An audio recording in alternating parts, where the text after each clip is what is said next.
کیونکہ آج کل مرید ہونے کے بعد جھگڑے بہت لگتے ہیں، میرا تیرا بہت ہوتا ہے۔ میں سمجھا کے مرید کرنا چاہتا ہوں، مجھے شوق نہیں ہے کہ تم مرید ہو جاؤ، میں چاہتا ہوں کہ مرید ہو جاؤ تو پھر اچھے و سچے بن جاؤ، ہے نا، پھر دلوں سے نفرتیں نکال دو۔ خانقاہ وہ جگہ ہوتی ہے جہاں نفس کو مارا جاتا ہے، لیکن آج کل خانقاہ میں داخل ہو کے پیر صاحب سے جیسے ہی مرید ہو جاتا ہے جھگڑالو ہو جاتا ہے، فسادی ہو جاتا ہے۔ اب شروع ہو جائے گا، یہ اشرفی ہے تو کلیمی کو برا کہے گا، رضوی کو برا کہے گا، فصیح کو برا کرے گا، اس کو برا، فصیح ہے تو اشرفی کو برا کہے گا۔ یہ سب چیزیں جو آج سماج میں پھیل گئی ہیں گندی گندی، یہ اس لیے ہو گئی کیونکہ وہ صحیح معنوں میں مرید ہی نہیں ہوا ہے۔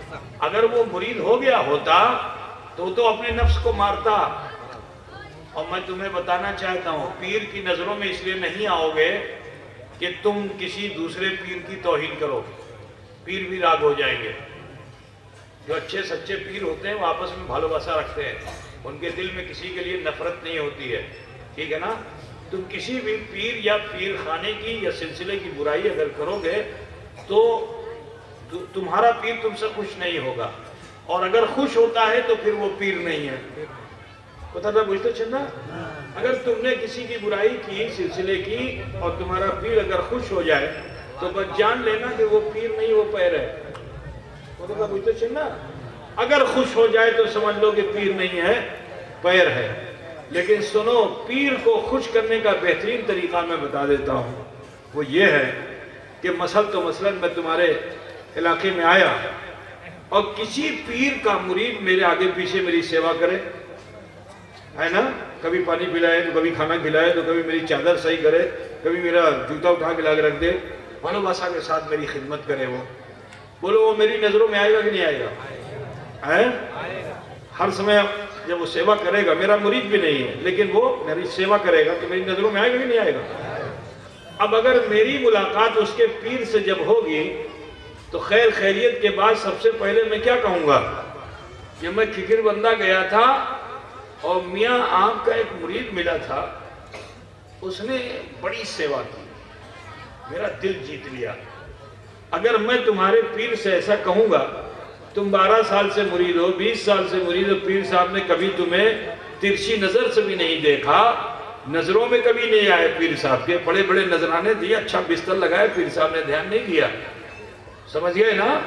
لیکن سنو، اگر میں کہہ دوں گا کہ تمہارے مرید نے میری بڑی سیوا کی ہے تو بولو تم تو بہت دور ہو گئے، لیکن پیر سے دور نہیں ہوگے، فوراً پیر کے خیالوں میں تم آؤ گے کہ نہیں آؤ گے؟ ارے بولو، تو اس وقت پیر خوش ہوگا کہ نہیں ہوگا؟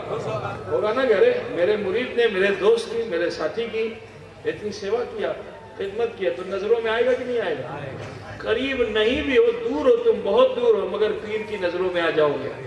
تو اس لیے میں یہ کہتا چلتا ہوں کہ تمام حق سلسلوں سے وابستہ ضرور ہو جاؤ، ایک دوسرے سے طالب ہو جاؤ، تو جب طالب ہو جاؤ گے تو نفرتیں ختم ہو جائیں گی۔ جب طالب ہو جاؤ گے تو اب یہ بھی پیر وہ بھی پیر ہے، تب برائی کر پاؤ گے؟ تو اس لیے آج کی اس دنیا میں میں چاہتا ہوں کہ مرید ہونے سے زیادہ اہم اس وقت طالب ہونا ہے۔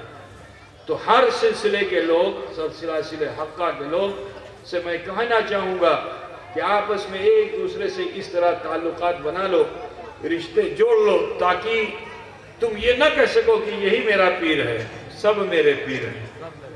حضرت بجھتے چندہ، جب ایسا نظریہ قائم کر لو گے تب اہل سنت والجماعت مضبوط ہوگی۔